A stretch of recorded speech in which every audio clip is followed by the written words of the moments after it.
Dans cet épisode avec Donald Trump, en fait j'ai envie de changer un peu les intros, ça vous embête si on... Vous connaissez sûrement Donald Trump pour ça. It's Trump the Thumper. Ou pour ça.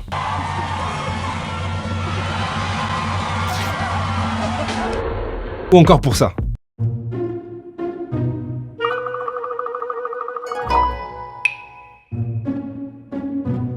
Oui, ça non, juste peut-être parce qu'il est le président des États-Unis d'Amérique.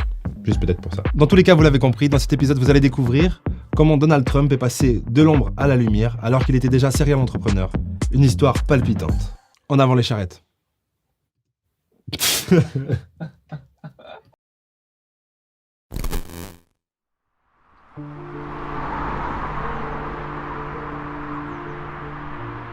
Je voulais réussir dans la vie. Je voulais quitter Brooklyn. J'ai dit, papa, je t'aime, mais je veux partir de cet endroit. J'adore Brooklyn, mais faut que je m'en aille.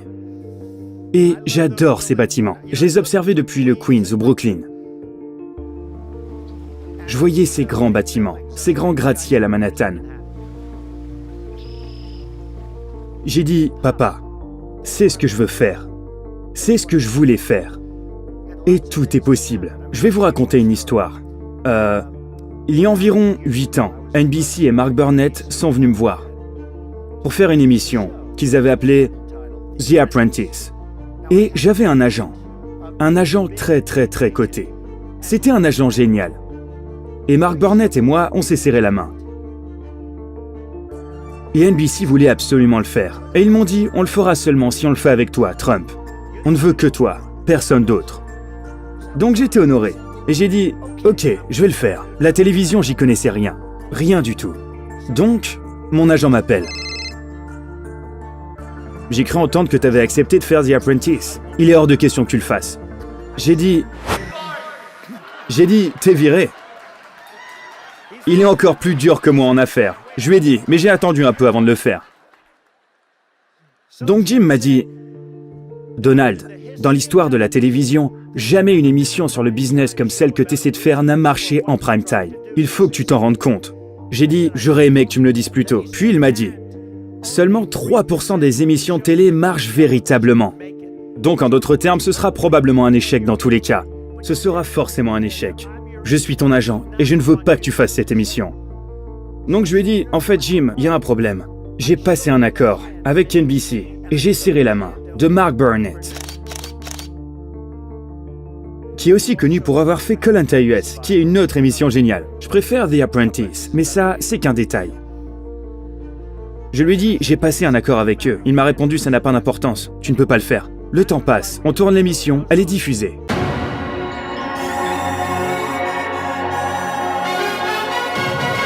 I've mastered the art of the deal and have turned the name Trump into the highest quality brand.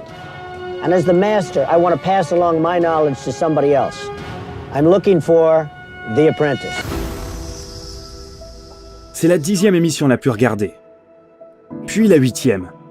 Puis la 5e et la 4e. Puis elle passe en seconde position la semaine d'après. Elle devient l'émission la plus regardée à la télévision. Et je savais que c'était bien. Je savais pas ce que le mot audience voulait dire, et si c'était bon ou pas. Mais j'ai compris que c'était bon, car le directeur d'NBC m'a appelé pour mon anniversaire. Il m'a appelé à 7h du matin. Et il m'a dit, Donald, je voulais simplement te souhaiter un joyeux anniversaire. Et avec mon instinct de businessman, j'ai compris que ça marchait bien. Ma femme m'a demandé, c'était qui ça? Je lui ai dit, c'est le patron d'NBC. Il voulait me souhaiter un joyeux anniversaire. Elle m'a dit, chérie, il est 6h30 du matin. Donc, on est sortis. Et je reçois un appel de mon agent. Et donc, il m'a aussi appelé. Mais environ vers 8h. Il m'a dit, Donald, félicitations, j'aimerais te voir ce soir. J'ai dit, Jim, pourquoi est-ce que tu veux me voir? Il a dit, ton émission vient de battre des records d'audience. Et si ça te dérange pas, je crois que je mérite une commission assez conséquente. Tu ne penses pas? Oh, il est pire qu'un courtier immobilier. Donc je lui ai dit, tu penses mériter combien? Qu'est-ce que tu penses de 2 ou 3 millions de dollars? J'ai dit, Jim, t'es viré. Et c'est tout. Et c'est tout. Mais souvenez-vous que, ok, c'est une longue histoire, mais ce qu'il faut retenir, c'est que premièrement, il y a eu une poignée de main. Et je tiens à honorer mes promesses. J'aurais, s'il n'y avait pas eu cette poignée de main, probablement écouté Jim. Donc, c'est important. Puis, deuxièmement, pour réussir, pour avancer, pour y arriver dans la vie, parfois, très souvent en fait, la plupart du temps, vous devez suivre votre instinct, vous devez suivre votre intuition, c'est primordial, ça l'est. Et alors, vos parents essaieront peut-être de vous en dissuader, peu importe, essaiera peut-être de vous en dissuader, mais il faut que vous vous obstiniez. Si quelqu'un essaye de vous dissuader de quelque chose, fondamentalement, il essaye de vous conseiller. Et qu'est-ce qu'un conseil? C'est un avis.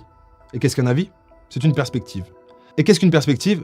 C'est une vision du monde créée réactivement dans un contexte donné. Voilà, je m'en vais. Voilà, je suis allé chercher une bouteille, donc par exemple, là, vous voyez quoi?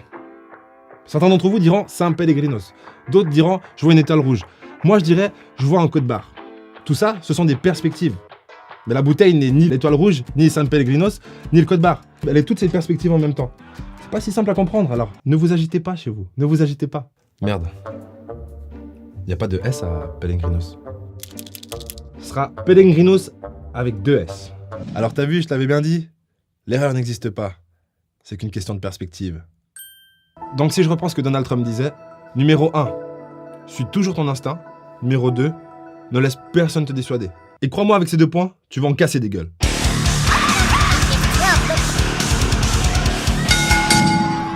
Et d'ailleurs, à ce propos, il faut que vous fassiez un métier qui vous plaît. Et j'ai vu des gens faire des métiers à contre-cœur et les voir échouer. C'est ce que je dis toujours aux gens. Je leur dis, il faut que vous fassiez un métier qui vous plaît. Parce que vous savez, si vous aimez votre métier, vous travaillerez plus dur, sans le voir comme du travail. J'adore prendre en main des projets et les améliorer. J'adore construire des projets. J'adore construire. Je préfère presque améliorer des projets déjà existants. Parce que si vous êtes malin, vraiment malin, vous sauvez beaucoup d'argent. Si le bâtiment est déjà là, les fondations solides, les murs érigés et renforcés par de l'acier, et des gens diront « rénover coûte plus cher que de construire », eh bien, ces gens-là ne sont pas malins. Donc, il faut que vous fassiez un métier qui vous plaît. Il faut que vous travailliez dur. Surtout, n'abandonnez jamais. Vraiment, n'abandonnez jamais, parce qu'il y a aussi ça. Je connais des gens qui sont de véritables génies. Mais la différence est que ils ne l'ont pas. Ils n'ont pas cet instinct. Ils n'ont pas poussé cette ténacité qui les pousse à ne jamais abandonner. Je connais des gens qui étaient sur le point de réussir, mais qui ont échoué. Parce que ils n'avaient pas la force de se dépasser.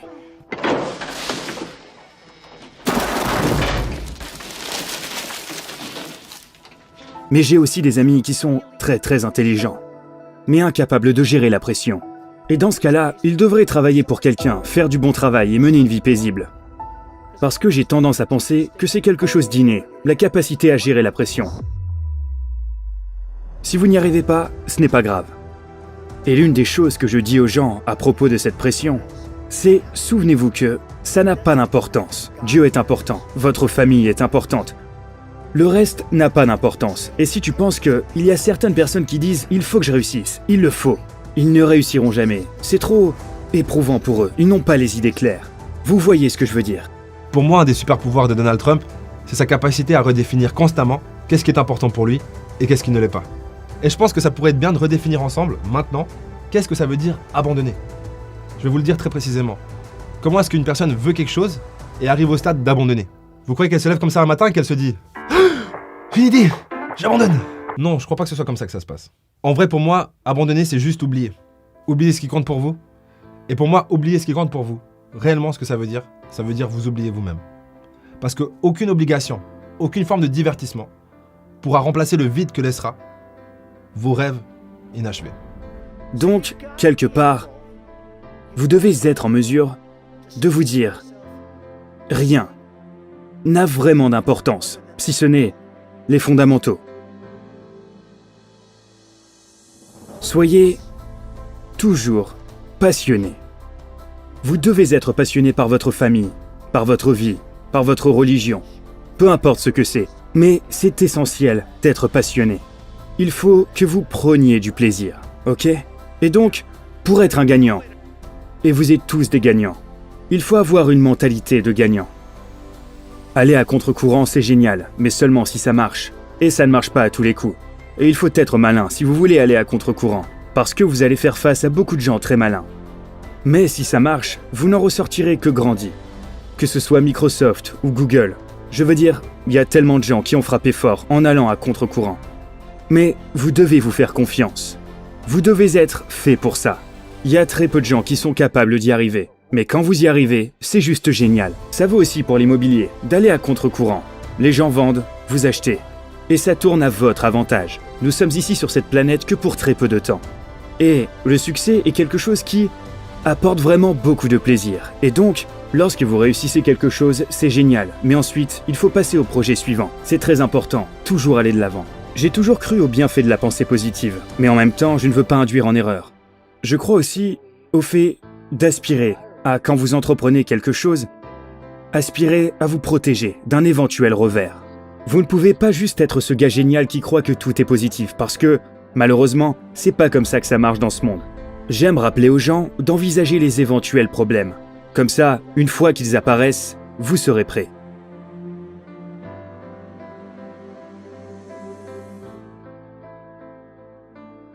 Le succès, c'est un style de vie, pas un ticket de loterie. Trop de gens se disent « je vais faire ça, après je vais avoir mon retour sur investissement, après je pars sur une plage paradisiaque ». La vraie vie, ça ne fonctionne pas comme ça. Le succès, c'est vraiment un style de vie. Ça s'entretient, un peu comme votre petite copine. Dans tous les cas, faites ce que vous voulez, mais moi je vous recommande fortement de filer conquérir le monde. Au prochain épisode. Allez, file, je t'ai dit.